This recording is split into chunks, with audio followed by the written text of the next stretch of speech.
auquel j'adore pleinement, je sais que c'est juste et vrai, mais même dans mon fond intérieur, je ne le reconnaîtrai jamais. Donc, et je lui dis, mais cher monsieur, ça s'appelle la zombification. C'est le lavage des cerveaux qu'on a connu un peu à l'Union soviétique, dans les pays totalitaires. Et je dis, mais c'est pire en France. C'est bien pire parce que, en Union soviétique, bien sûr, on faisait nos salam aleik, vous voyez, le Parti communiste, vous voyez, l'URSS, c'est vraiment le rempart de la paix, de la démocratie. La France, c'est un régime bourgeois horrible, et nous sommes au sommet de la démocratie. Ce qu'on apprenait à l'école déjà. Mais à l'intérieur de nous-mêmes, on ne le pensait pas, et on se disait, au moins à l'intérieur, on était libre. On ne disait pas comme ce monsieur, ah écoutez, je le pense, mais je ne le dirai même pas à moi-même. Ça, c'est grave. Donc c'est une autocensure. Oui, vous pensez, d'ailleurs, on parlait de la censure, vous l'avez évoqué. Est-ce que ce livre a été ostracisé? Est-ce que vous avez eu des émissions de radio, de télévision?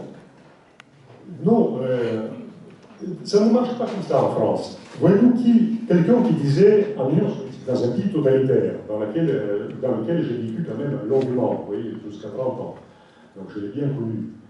Quand quelqu'un disait la vérité, comme Chalamov ou Solzhenitsyn, c'est vrai qu'on les envoyait pour goulag. C'était affreux, n'est-ce pas? On les détruisait physiquement, on essayait de les détruire physiquement. Mais pour nous, c'était des grands héros. C'était des grands héros. Exactement parce qu'ils se levaient et disaient non, stop, ça, je ne peux pas le tolérer. Tandis que dans les pays démocratiques ou dits démocratiques, je vous dis, c'est quelque chose d'assez opaque qui s'abat. On vous exclut de certains écrans, certains journaux. Donc ce n'est pas visible. Parce que voyez-vous, Aix-en-Provence m'invite, nous parlons très librement. Et il n'y a pas de deux gendarmes qui attendent notre sortie pour vous amener au goulag. On peut l'espérer en tout cas. On ne sait pas.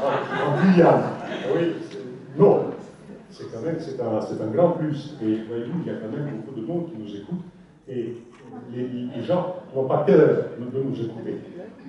Mais, voyez-vous, ce totalitarisme mou, il est parfois beaucoup plus violent que le totalitarisme dur. Parce qu'il n'y a pas cet aspect héroïque chez la personne qui se lève et qui dit la vérité. On dit toujours en France, c'est un pays formidable où on peut tout dire. On peut tout dire, ce qui est accepté au risque par la majorité, au risque d'être buté complètement. Quand même.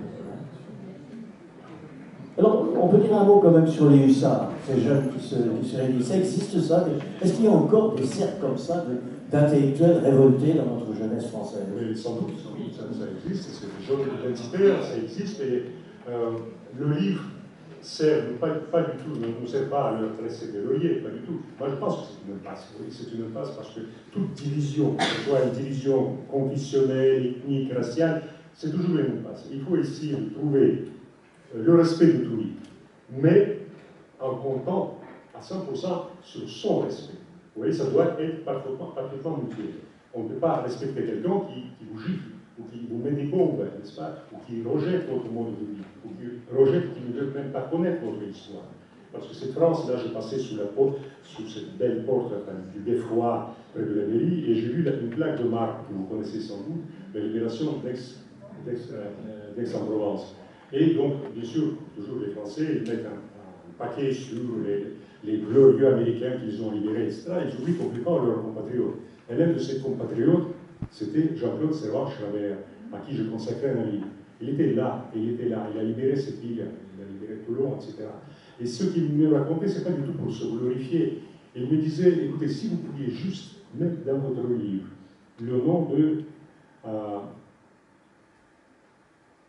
d'un camarade, parce que Patrice, il s'appelait Patrice, il avait votre prénom, pourquoi pas Patrice Gillot, enfin son nom de famille c'était Gillot, Patrice Gillot, et je dis mais pourquoi il y en avait bien d'autres?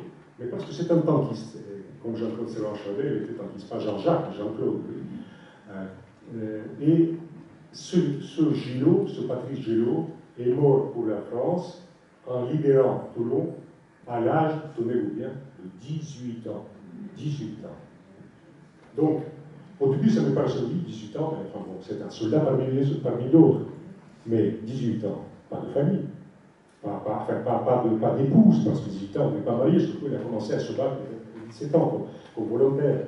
Donc, les parents après ce drame, ils sont morts déjà, mais ils sont morts 10 ans après, 12 ans, 20 ans après. Donc, la mémoire de ce garçon serait complètement effacée. Et ce Jean-Claude Servan-Schreiber, comme on le sait, il venait de la Prusse, donc de l'ennemi héréditaire de la France. Mais il est devenu plus français que les Français. Et quand il fallait se battre, il s'est levé, il dit j'y vais. Bon, vous êtes finalement plutôt optimiste sur l'évolution de